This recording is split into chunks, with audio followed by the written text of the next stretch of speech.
Recording. Okay, and there aren't that many of us, so I don't know if you're comfortable.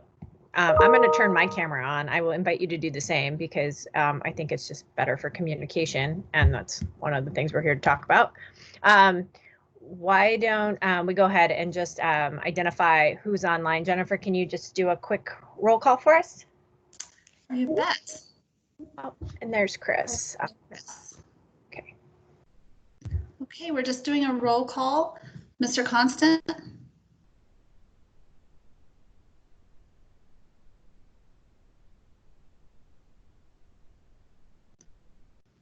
Mr. Constant? He is here. Okay, Ms. Quinn Davidson? Hi, I'm here. Mr. Rivera? Present. Ms. Zalatel? Here. Okay, and then from staff you have Barbara Jones, Erica McConnell, and Jennifer Beneclausen. So I got my computer working. I'm here. There we go. Mr. Constant? We talked about turning our cameras on if Maybe. you like. We talked about your choice totally, but we are talking about communications, and it's good to communicate in person or visually. All right, well, we have a pretty short agenda, a couple of items to take up. The first on our agenda, I don't have it in front of me, but I believe we are going to kick off with, I'm actually going to pull it up quick. Sorry, I apologize. So I remember the right order.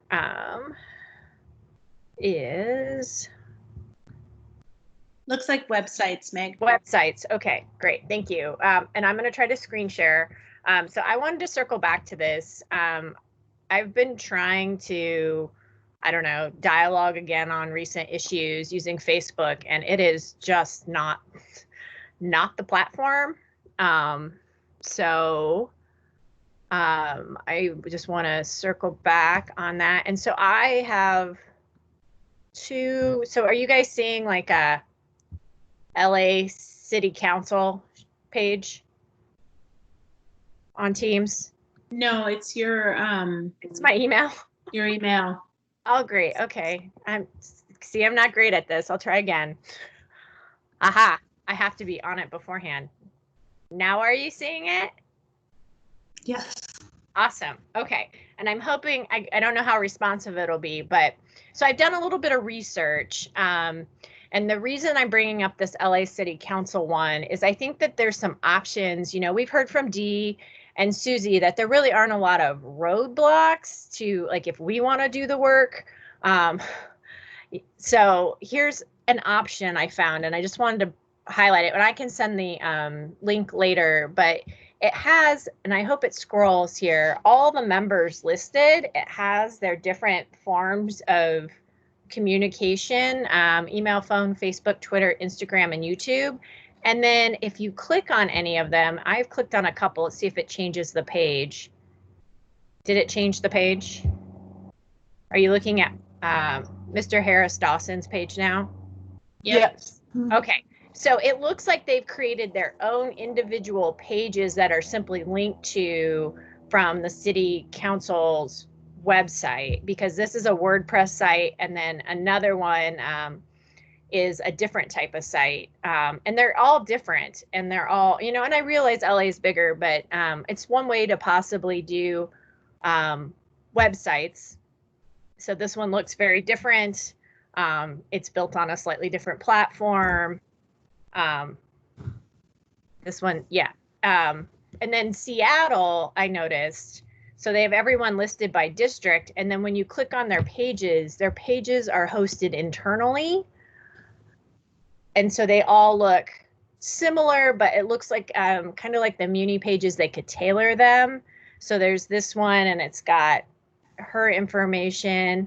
And then this one, similar top bar, but then it changes a little bit in layout moving through.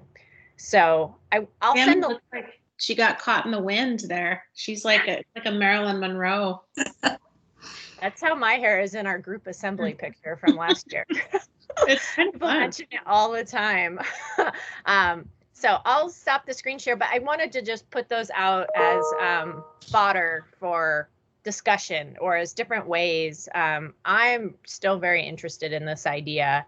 And I'm feeling more now than ever as we have a lot of things coming together, whether it's CARES Act funding, alcohol tax funding, general public sentiment, that I kind of want to put all of my things together instead of in a lot of diffuse places. So I will just use that to kick it off for further discussion and thoughts, and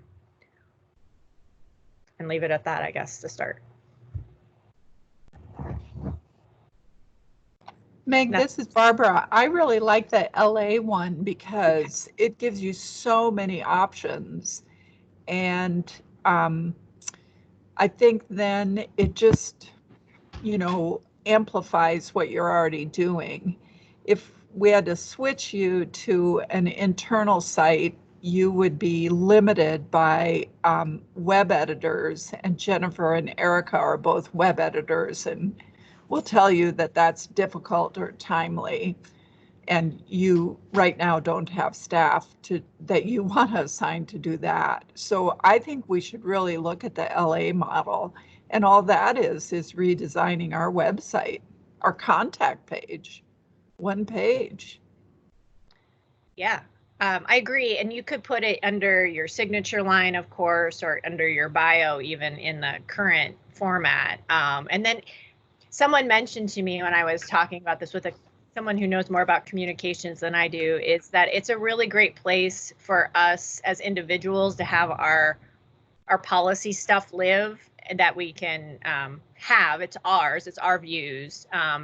But for the clerk's office, one thought I had as well is it would be really neat to, as a member terms off, hopefully, or chooses not to continue on the body, to archive that in some way too for historical purposes. It might be kind of a nice piece of history, because I think a lot of our interaction happens on a platform that no one really has a ton of access to.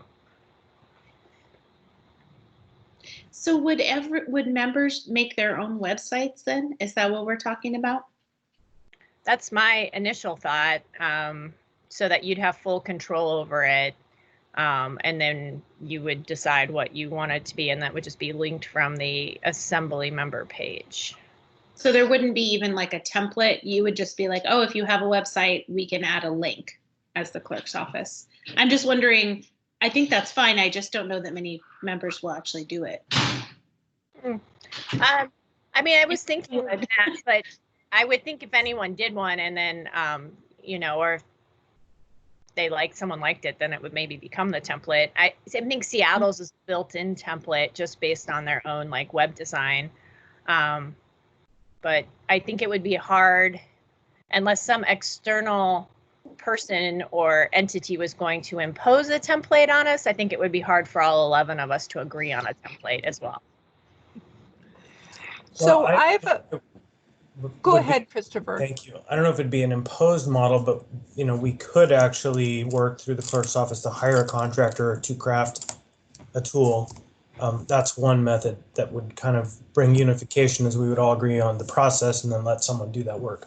I'm not saying we do that, but that's how I would imagine if we were to go down that road, it would happen is we would pick up a person who specializes in that kind of work, and they would figure out the kind of process to goat rope a bunch of us cats into a unified vision. So that would be the only way it would work, because we don't have staff and there's just no dynamic for that.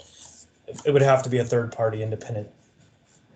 And if you did it on a platform like WordPress, if you hired someone to do that, to create something on WordPress, then maybe even offer some training on how to use WordPress, it's very adaptable. So you could start with a template, but then each member would have the ability to change it pretty greatly, as much as they wanted, I guess as little or as much as they wanted. And then just out of curiosity, how many of you have Twitter and Facebook and those Instagram and YouTube? Because those were other options on the LA site. So I have Instagram and Facebook, and I'm not very adept at using either, but I have them. I just have Facebook. And I don't use an official page for anything at this time, but I am contemplating my own blog, website, podcast site. But I don't know that that would be official business. That's kind of that weird gray area between what is mine and what is mine as a public official. And so that's part of this conversation too. And I know Felix is on Facebook. And Felix, are you also on Twitter? Yes, I do send the tweets. Okay. I mean, and Facebook's been really great for Felix and myself to do. So we've been doing constituent Zooms and then Facebook living them. So that seems to get some good reach. And they could live, I mean, they live then on Facebook. But yeah, I think it would be great to just kind of know where to find us. I like that chart that LA had of kind of like, here's the different places. So I just wanted to throw that out as some examples and not lose any momentum about this conversation, because I feel like I'm having a hard time discussing any nuance with constituents right now. And I don't know if a website is the right answer, but to me, it feels like one of the possibilities. Could we just say to members, I mean, it must not be famous last words, but it must not be that difficult for under each of us to put our forms of communication. I would assume that's something the clerk's office could do, right? Add a link, add an email, add a whatever. So maybe a first start would be contacting all the members and saying, we know some of you have Facebook accounts. We know some of you have other ways that you communicate with the public. We want to put that on your spot where it has your email, because I feel like a lot of people don't even know we have Facebook pages, and so that would be an easy start. And then say, if you're interested in having a website, you could. We're trying to discuss how to do that. Let us know if you'd be interested in having a website, or we could talk about this at Rules Committee too, but interested in having one or not. I mean, you might go get 3 people who are like, oh yeah, I'm interested, or maybe there's 5 people, but 3 of them say only if someone else builds it for me. I mean, I just don't know I can think of a few people who I would doubt would even be interested. And so it's kind of hard to gauge it, I think, without maybe having that conversation. But I think at the very minimum, just putting how to reach all of us seems pretty straightforward, and we should probably be doing that now. You give us the direction and we'll build the chart.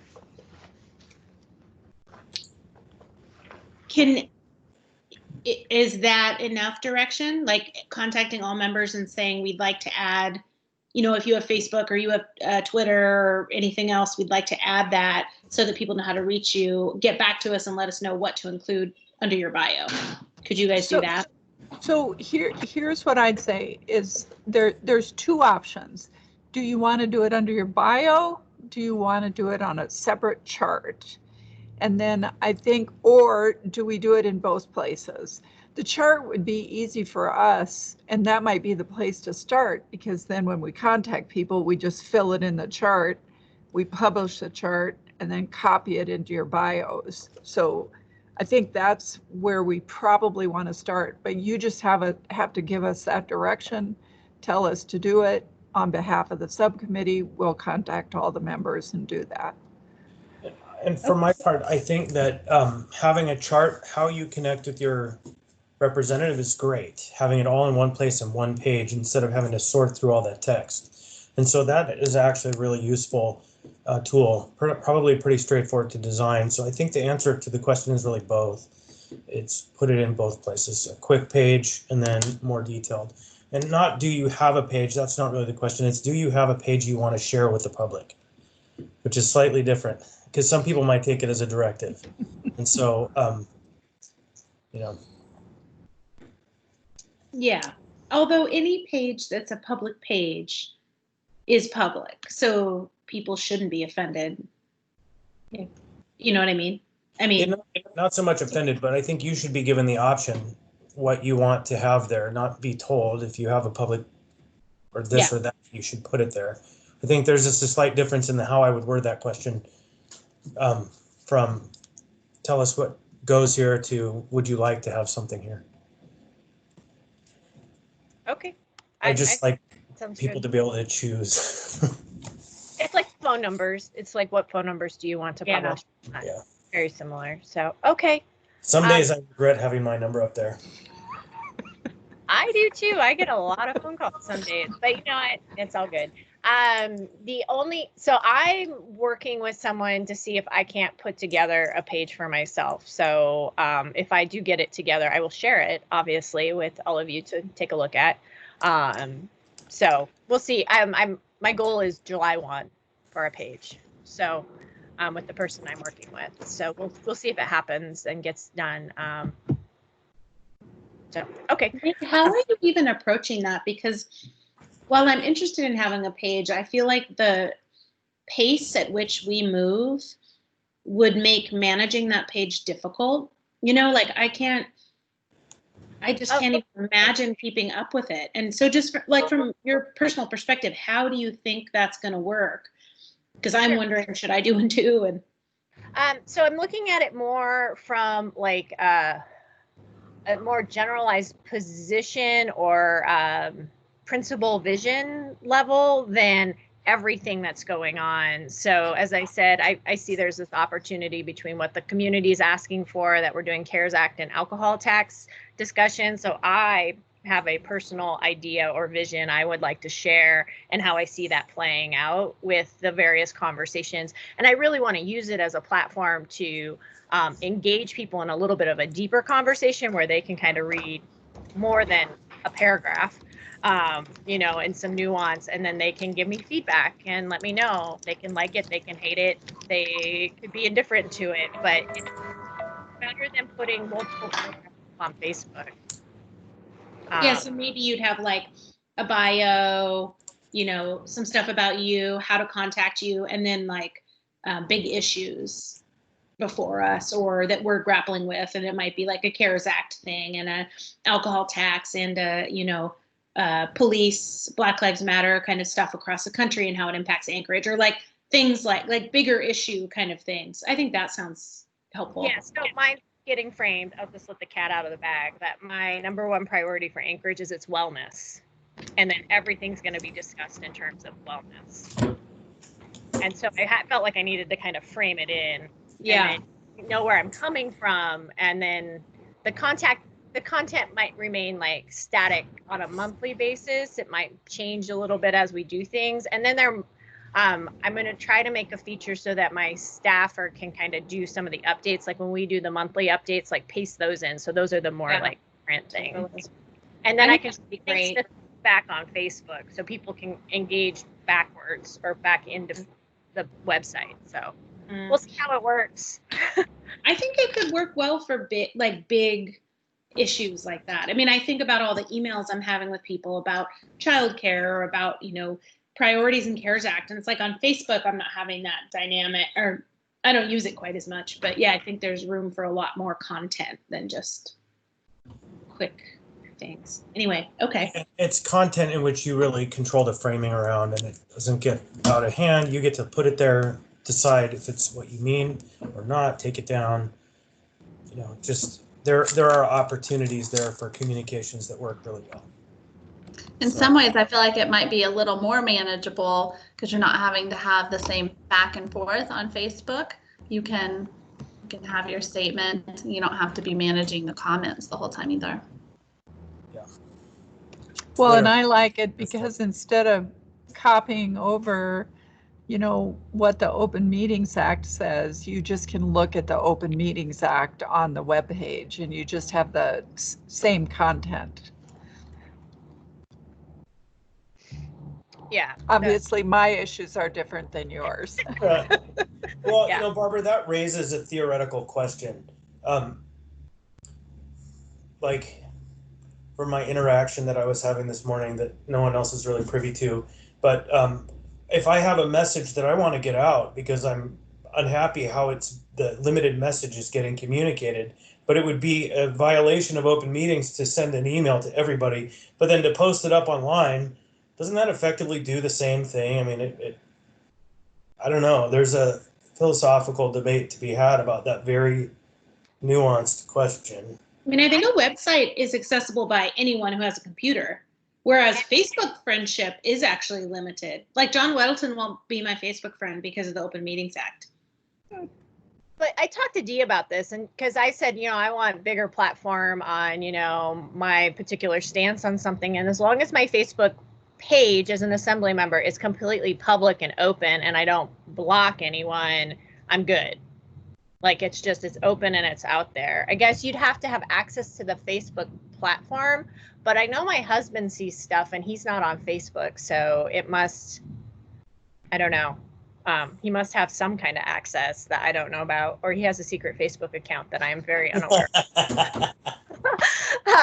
But the website is just cleaner in terms of communications and ethics and some of that stuff. I feel like it's way cleaner to have a website. So, Me too. okay.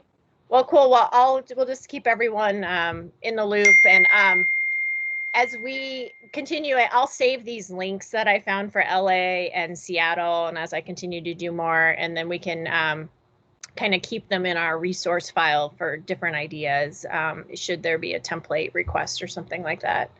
So, and it sounds like Barbara and Jennifer, whoever's working on this, are gonna maybe put together a chart or solicit information for members. So right, you don't need to make a motion, but you should give us direction and just tell us that, I think your consensus is that you want us to set up the chart on the context page, that you want us to ask people what info they'd like to include, and then we'll include it on that page and the bio page. Yep, sounds great. Sounds perfect. So go ahead. Jennifer and Erica and I will just talk separately and make a decision who to assign this to, because we'll figure that out separately. Cool. I was going to ask, I'm glad you brought up Erica. I was going to ask if Erica, I haven't really worked with you, so could we kind of fold you in and talk about, are you working as part of this team? Is communications one of your things? Like, how do we connect with you about this project? Well, hello. I should probably let Barbara talk about why she asked me to be part of this team, but as the deputy clerk for elections, I will be responsible for supporting Barbara in communicating about elections. So there's obviously going to be a great deal of communications relating to that topic. Maybe not exactly at this time of year, but certainly each election season. Got it. And I'm here to support, the whole clerk's office and the assembly in any way that I can. Right. I think I'm taking advantage of that because it is another person on our management team, and I think that we need that support. I think you need that support. And if more of us know about this and can support you, I think we all do better. So Erica also has a long tenure with the municipality. She knows where things are. She knows how things work. So again, I'm taking advantage of all of that.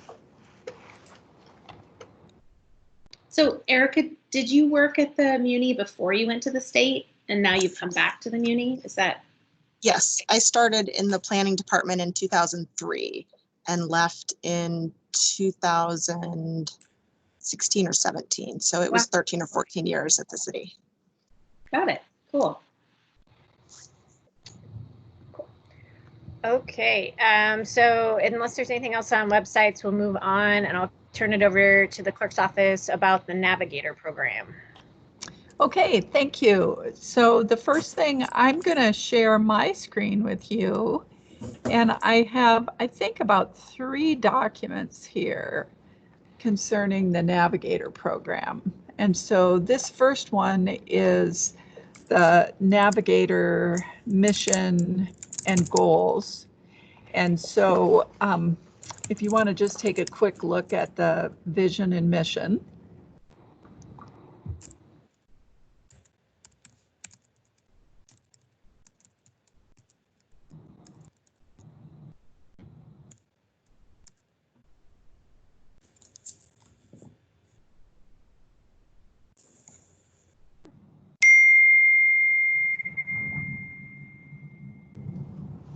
Is that Pavlov?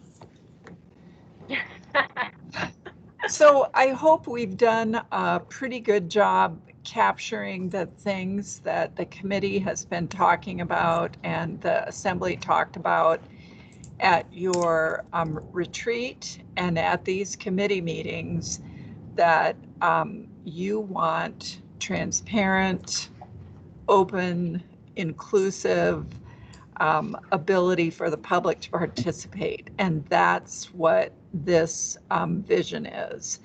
And then the specifics are more included in the mission. We're gonna explain the process and the procedures at assembly meetings. We're gonna assist citizens. We're gonna help them engage at assembly meetings. We're gonna answer questions. They're going to provide administrative and logistical support. I mean, sometimes I think you've seen us running around frantically making copies. It'll be nice to have someone else maybe doing that instead of us stopping the meeting to do that. And then we also think that if the navigators know what's going on, they're going to be able to explain it to other people. So that is the initial part of the program. Some of these core team values are, I'm going to just scroll down a little bit here. They're interesting, but I, again, am saying they're not really core team values. They're part of the vision or mission again, but they're consistent with some of the things that you said. I think the writing just got a little, it's obtuse. I know there's way too much here and we really need to cut it down. But then let's take a look down here at the task and goals. And so what we're going to ask them is to come to the meetings, greet the public, show them where the printed agenda and supporting documents are, tell them what's going on. As Meg has often said, you're here for a public hearing. Well, it's going to be a while. You're here at 5. We're going to get through the consent agenda. We're going to do the unfinished business and continued public hearings. Then we'll get to your new public hearing. It may be an hour or so. So I think that's one of the things that really frustrates the public. This mentions the decorum guidelines. There are some decorum guidelines, but I'm really not sure that those are, those aren't a violation of the First Amendment. So we'll just sit tight on those. Of course, administer a sign-up list if there is one, and then help the clerk's office. So the last thing that I'm going to show you on, the rest of this stuff refers to it refers to the former task force, but there's some other good ideas here that I just need to proof before I include those. That's why they're in highlighted, but I can send this to everybody and you can review it. Then the next thing that I'm going to share with you is... That looks great, Barbara. That's super cool. We have...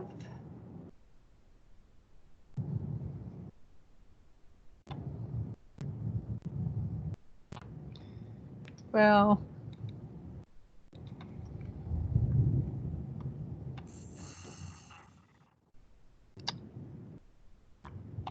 I'm not sure why it's kind of not showing up here.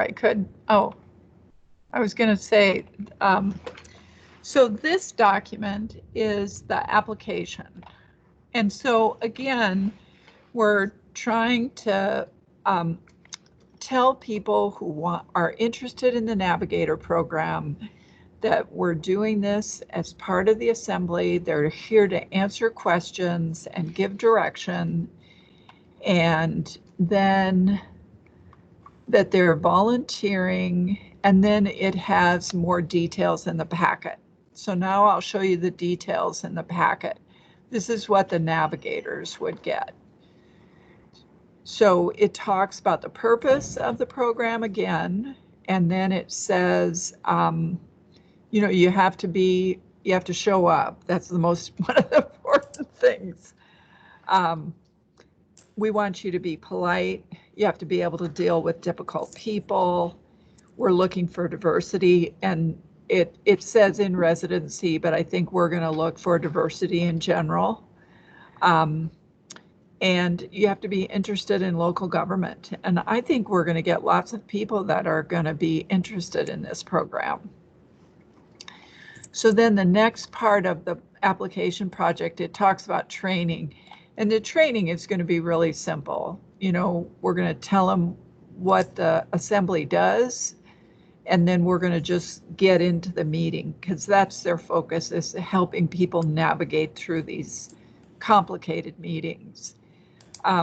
It says that the clerk's office will, or staff will supervise. I think this was one of the things that we talked about during the budget season, that Jennifer and I anticipated that the minutes clerk, that would be Travis, would be implementing this program and working with the navigators. He's the one that gets those documents up there. Security actually does it, but you know, he'd make sure that they're there. He'd make sure that the copies are available, the handouts. So that would be something that Travis would be doing. We understood that some people may want to do this for credit, and so we're telling them how they can do it for credit. We're asking people to work for 6 meetings. We're going to do training 4 times a year, which is a commitment for us. But we think that it's going to be exponential if people actually do this. So it's 3 months at a time. But as you can see in December, January, I kind of make that a slash. I don't care if you work in December. Those meetings are busy for us, but I get people don't want to work in December. So we'll figure that out. I really like the section on Navigator Duties. It says that you're the host to the Anchorage community, and that's what we want people to do.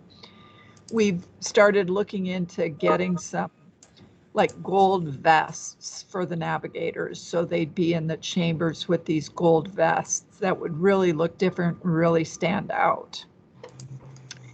And then you've got the contact info down here at the bottom. And then the last piece, now I've called this document different in different things. So this document is called, let me get this up. It's called, we have,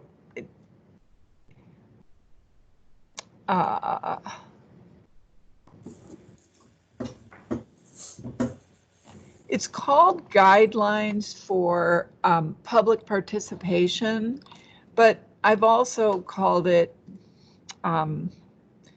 Navigating an Assembly Meeting, or Deconstructing an Assembly Meeting was what Meg called it.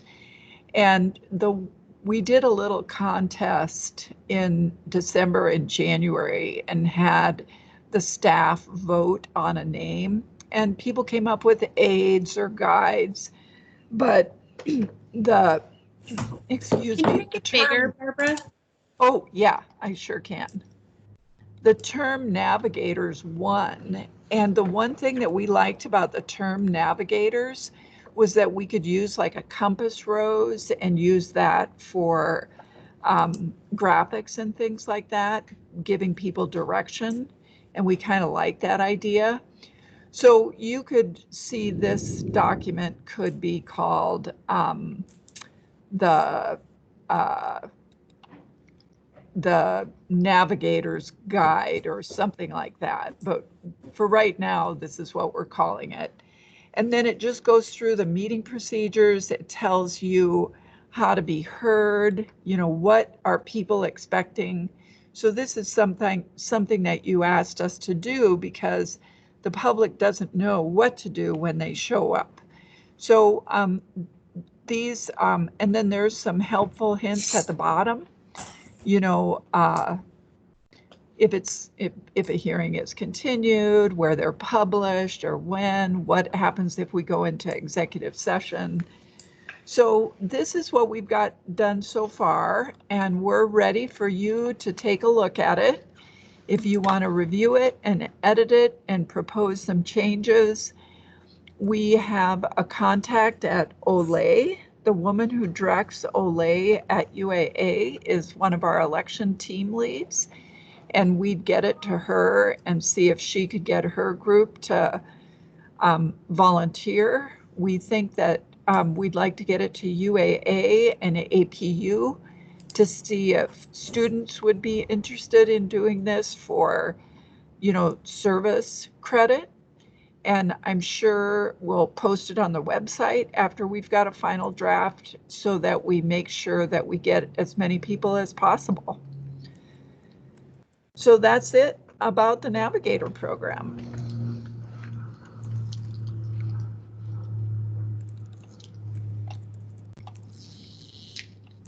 I think you're on mute, Meg.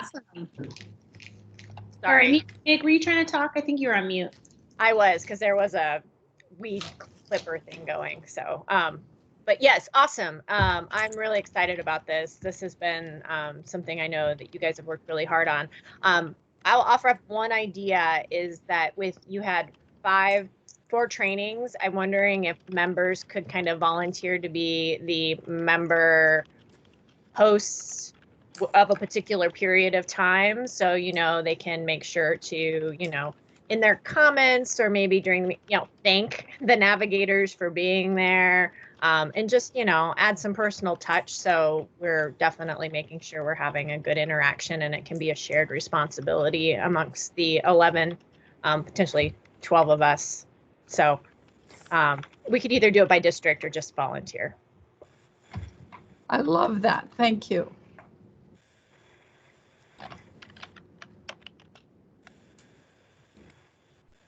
Were you proposing just to send it to the committee to start and then ultimately sending it out to all members? Yes. So I would be happy to send it to you to edit. I do think it's a little long. Sorry about that. And as soon, I think you can virtually approve it. I don't think you need to have another meeting or have to do that in an open meeting. And as soon as you approve it, we're ready to publish. I'm The interested link to will hear get them if ready you- for assembly meetings.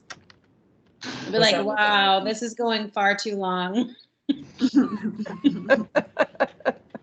Sorry, Jennifer, go ahead. No, it's okay. I'm just interested to hear the members' thoughts if you think people will be interested in signing up to do this. Do you have people in community councils or other organizations you're part of that you think people will volunteer? So I was thinking about that topic specifically a minute ago, and I think that we're going to need to do some targeted recruitment, like through Rotary clubs, through other social groups where people have a civic values system. Community councils are one where we try to recruit them and maybe say, hey, would your groups take on the next 3 months, right? So that it's kind of an affiliated group. And also students maybe who, like you suggest, are at the university have internships. Also those leadership classes, they might not be able to do it at the same level, the high school kids who come once or twice, a couple meetings. So there are a number of ways to leverage community groups that are already working, I think, to achieve the goal of having a successful group. Docents at the Performing Arts Center, while we don't have performing arts shows going on, seem like another target-rich environment. And so, and they might already know networks of people who would inspire people to do that. So yes, I think we could target properly and get people. We'll get them hooked, and then we'll have lots of applicants for boards and commissions, I'm sure. On that topic. Oh, no. Sorry. Yeah, I just think that we ought to contemplate how we're going to hire someone to manage that process better, force fire under the tails of people, because that is the number one way people connect and communicate with the body and the municipalities through our boards and commissions when we use it. And for example, I'm working with the Sister Cities Commission right now. They had a lot of heat coming at them related to the Captain Cook sculpture. And they were needing to engage. So they contacted Whitby. They're engaging in a conversation and they're getting in front of that. They're also writing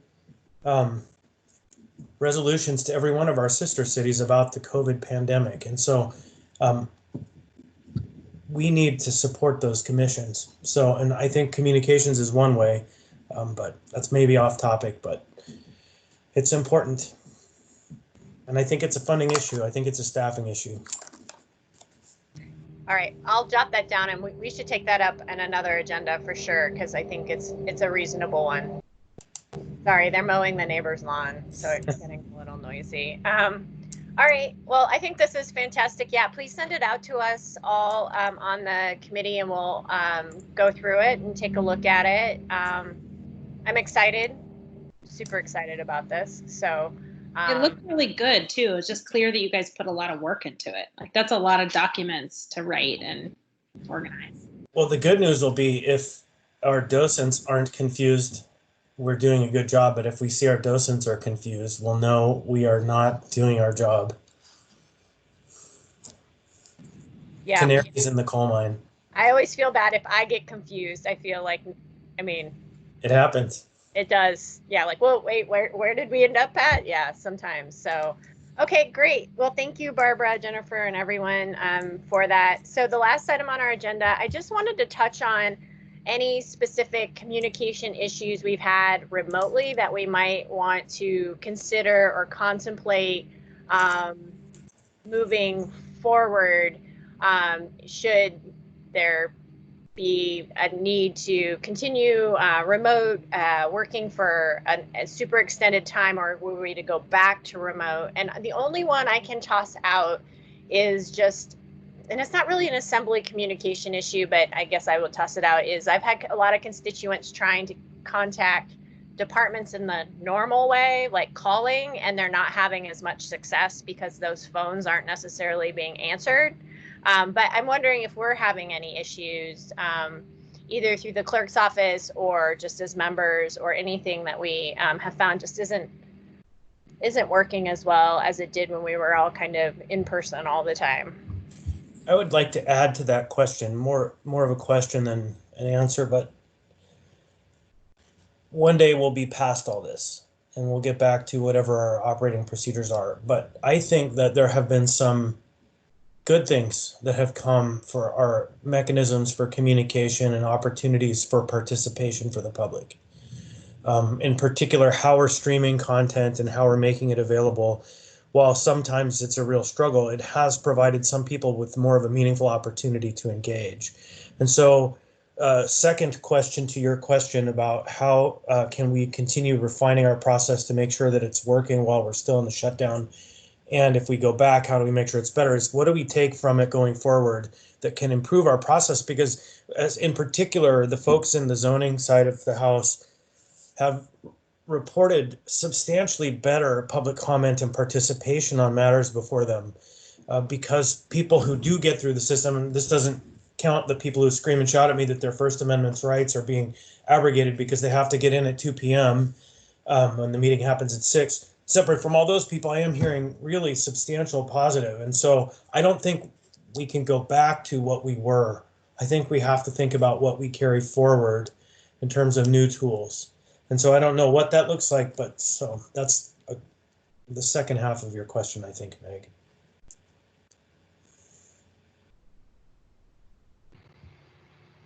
Yeah, I agree. I think I think a mix of in-person and online will probably be somewhat of the new frontier to make things more accessible. I know that was one of the goals, I believe, are in the priorities of making sure that us as a body were quite accessible to the public who can't always take the time off to come to a meeting or go to a thing. So actually that cues up. So anyway, I just wanted I put that on the agenda to throw out there. It's something to noodle and think about. And if there's anything, and we could always follow it up, possibly through rules or another month, but I just wanted to flag that issue because I've been thinking about that a little bit. What's working well, what's not. Yeah.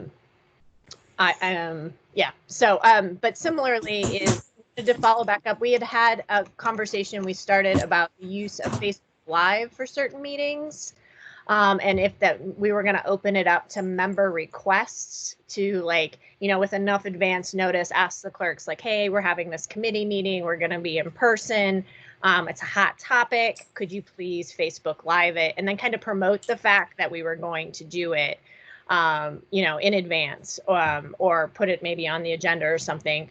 And so we never finished that conversation. And thanks to Jennifer for reminding me about that. So we should continue that conversation at least.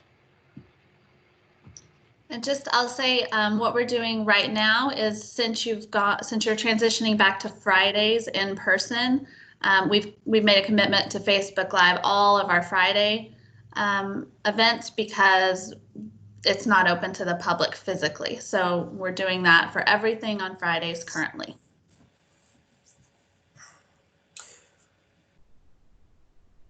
I'm kind of curious why we don't Facebook Live the assembly meetings, what we stream on GCI. It seems, while it might be tedious for some, it's just a simple stream over. So that's a little bit of a tangent, but this Facebook Live tool is something, it's where people are. And so as much content as we can put there, they're not at GCI, they're not at Watch Now. Watch Now is content rich, but it sometimes struggles. And so it might be that we want to also bridge into our regular meeting some kind of streaming. I know that's hard with the camera, so we might want to talk with the guy back in the IT room back there if they can just feed it there, whatever is running through GCI. That's a good idea. Well, your new meeting manager is going to be streaming to YouTube.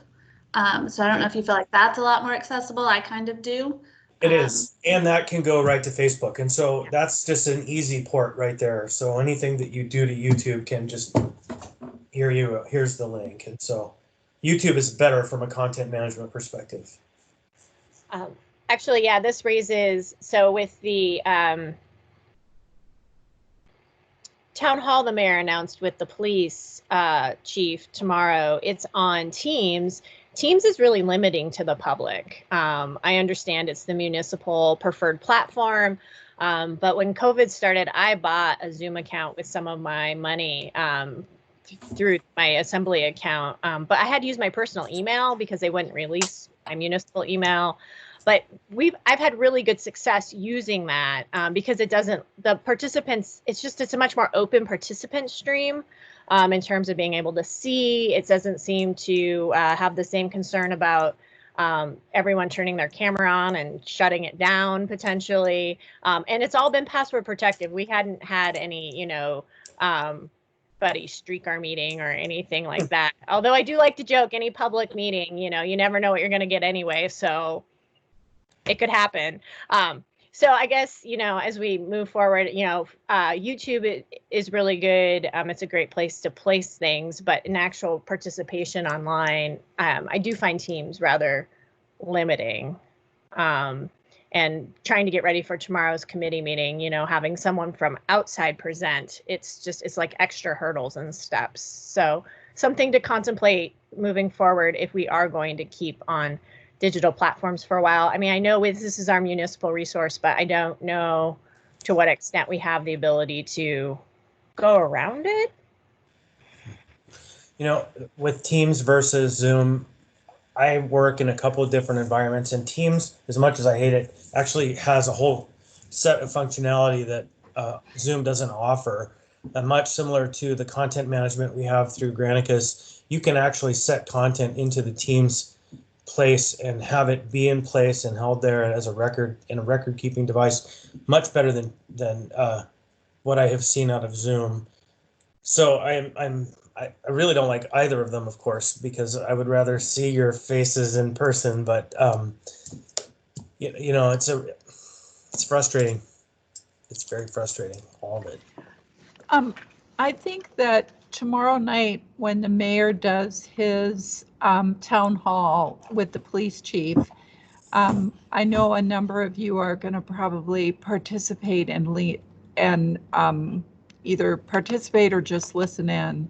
But I think that's an opportunity, as Christopher said, to see what Teams can actually do. And after that, I know that Felix and Austin are going to make a decision about the alcohol town halls that are coming up.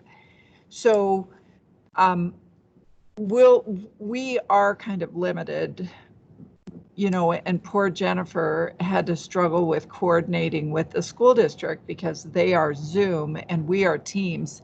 And thank goodness I didn't have to do that, but I swear there were 100 emails back and forth from their IT and our IT. It was very troubling that it was so hard to coordinate that. So we're going to try to make that as transparent for you as possible, but I think you're right that somehow connecting Facebook Live to this is a good idea.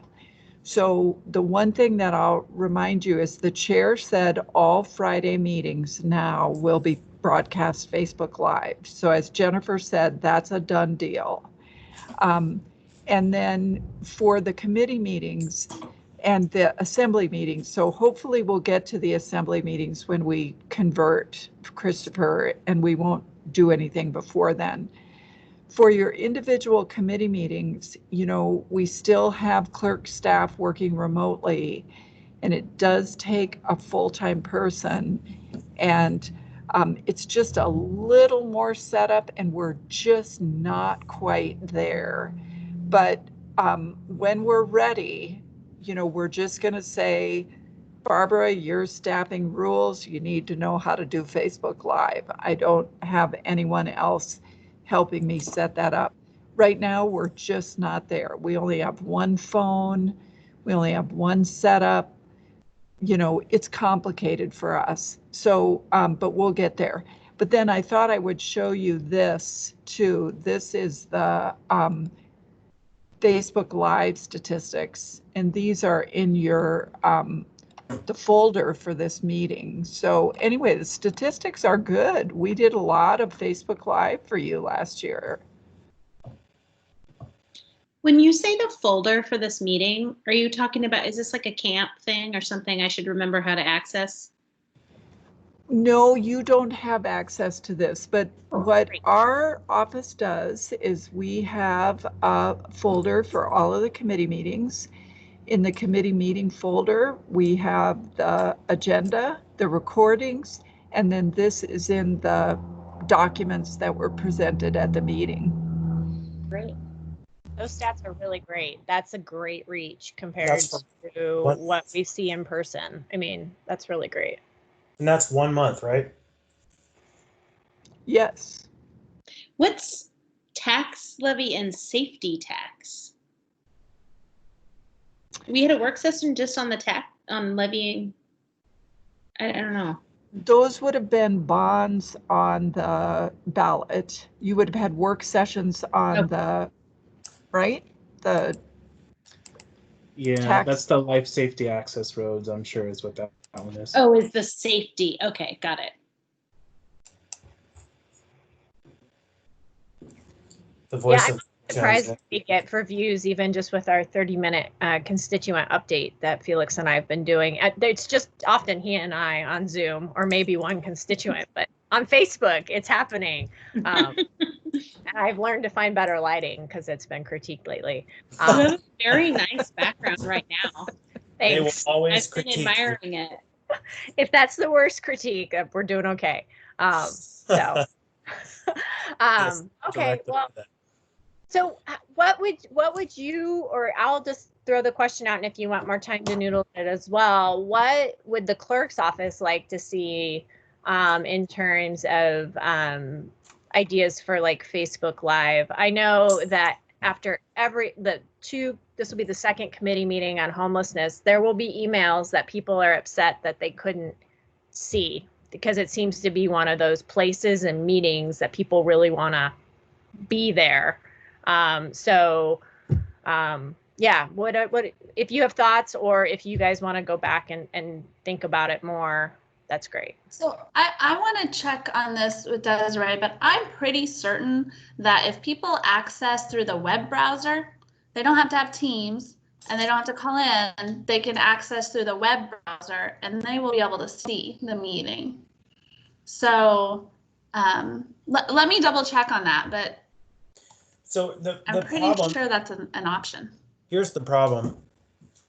Every click to get to the moment you lose people every single click. So if it's 4 or 5 clicks in, or 3 or 4 clicks, 2 or 1, you have interested people that figure they can get there and then they just drop away. And so our challenge is to come up with the simplest way for the public to access these tools. Like, I personally throw my hands up. I hate the password system we have. For some reason, it works half the time. It doesn't work half the time. And it takes an act of God to get it changed. And then I have to change it on 10 different devices.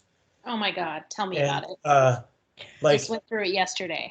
it's like the Muni's going to lose me because of the goddamn password system, right? I'm going to run away into the hills screaming, I've had enough of it all, right? And so if that happens to me, the public is having the same problem, but they're not even getting in that far because they don't have a clerk's office hand holding me, or an IT staff that's like saying, they're there, we're going to get through this. And so, we have a challenge to come up with a 1-step or a 2-step process, just like Amazon did, 1 click. If you can do that, we can become the billionaire international moguls of local government, having all the people. But until we do that, we're going to lose people every step of the way. And so that's the challenge we face with any of these tools. Okay, well, I think it's continued conversation about how to utilize it and what isn't going to overburden the clerk staff.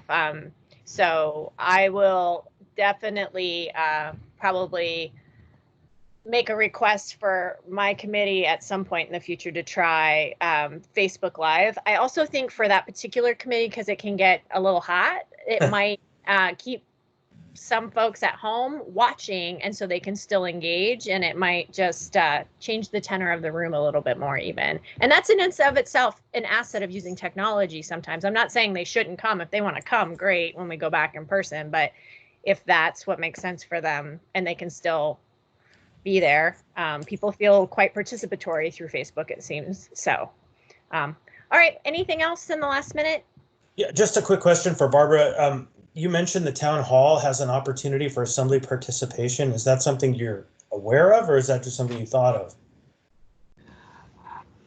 No, I guess I probably misspoke a little bit. So the town hall on Teams, you can have participants, or you can have like contributors, Right. just viewers. And so that's all I was saying, is that's an option. Yeah, okay. They weren't inviting members to be in there as part of the conversation. No, I wasn't. Sorry about that. Yeah, no, I'd be a little upset if they didn't give me a call. So, but that's okay. I don't really want to get into that mix. It's a hot topic right now, and it's for them to sort out. So Meg, I have one other thing that. What are you talking about, Chris? The town hall, Barbara just suggested that there was a way for assembly members to be in the Teams. Oh, got it. And I just didn't know if I missed the invitation, and if I probably would be there if there was an invitation, because I couldn't stand the argument of you didn't even show up. But if there is no invitation, I'm okay with that, because this is their talk, Yeah. And so Got an email, but not an official invitation. not to be inside of the Teams Point. Yeah. and at the table. Yeah. Because if there was that, I would be there. Meg, the one other thing that I think we should make sure that we talk about with communications considerations when working remotely, we have talked about Teams, and it's my understanding that Teams does allow closed captioning. I'm not sure I quite understand that, and it also provides a transcript at the end. So I think that might be another reason that the Muni favors it, because it would be accessible to people with disabilities. I don't know how that would work for someone who's blind, if then your computer would read that transcript to you if you have a voice. But I think that's something that we always have to keep in mind when we're talking about some of these technologies. Yeah, for sure. Thanks for flagging that. And you just used the transcript from Teams the other day, right, Barbara? Yeah, I think he did take a look at it. It was really helpful. Oh, that's great to know. Yeah, I probably need a training on Teams. That might probably make me more comfortable with it, because I've just been muddling my way through. So, okay, well Valerie Davidson said it the best the other day when she was at our work session. She's like, I've been in 10 different formats today. right? Everyone has their own little format, and it's super hard to switch mentally between all these environments. Having an adopted one is probably wise. And I think you're right, Meg, that it's hard when other people don't use Teams to engage them, right? Like Zoom is something that everyone's using. So whether it's the best platform for every type of use, I don't know, but it's really user friendly. Whereas Teams is not. Like you have to kind of figure out how to get in there. Once you get in there, there might be a lot of good tools. But so I think, yeah, you're all right. All right. If there's nothing else, then I think we're done. You guys good? Felix, did you want to say anything really quick before we hang up? Nope. I was just here. Okay. Wasn't it fun, Felix? It's a fun group. All right. It's a good group. Good discussion. See you later. Thanks, everyone. Bye. Meg, do you want to just, oh, Meg's gone. Okay. See ya.